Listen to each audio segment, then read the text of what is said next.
I probably enjoyed playing Mr. Bean the most because he's a character who's furthest away from my own character. As a person, I don't like him at all. I think he's very odd and pretty weird and not very nice.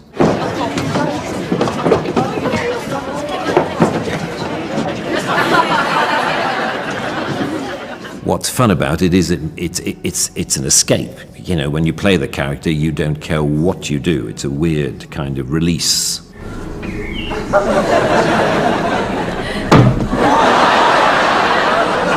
First time we did the character, I'm fairly certain, was 1979 on stage. And that was when we had developed, I think, 2 sketches. One was the beach sketch, in which he's trying to change into his swimming trunks on the beach. And then there's the one in the church, in which he's sitting in the church and he misbehaves while someone's spouting a sermon.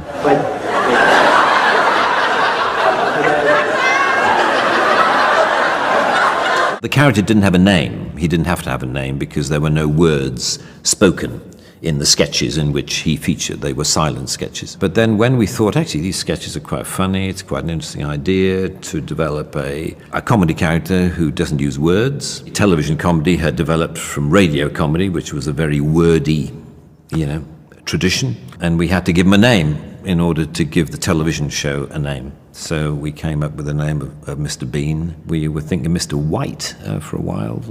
That was an idea, but that sounded a bit dull. We thought of, vegetables, and Mr. Bean seemed to be short, sharp, and to the point.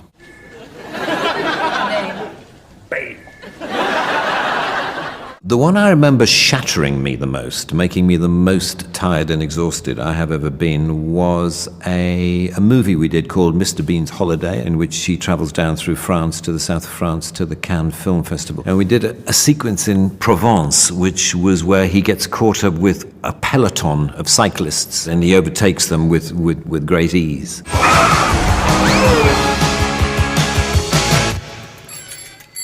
I didn't overtake them with great ease. I had to put in a tremendous amount of effort, and once we'd done a couple of takes of that, I was absolutely dead, because I'm not a cyclist, I'm not fit, I'm not an athlete. They cycled very slowly to make sure that I overtook them. Very, very hard. I remember thinking that I'd nearly killed myself with the exhaustion. In those days, we tended to do things for real because it was cheaper, and CGI didn't really exist with the sophistication that it now has. I mean, certainly the wider shots, if you can see the wheels of the car on the road, then we were doing it for real. If it's a tighter shot, then we may have been on a trailer being pulled along. Just to make it easy, I tended to just, do it. I remember, we wanted the shot of the car coming straight towards camera. The cameraman was here, and I just drove straight at him, and you would never do that in this day and age.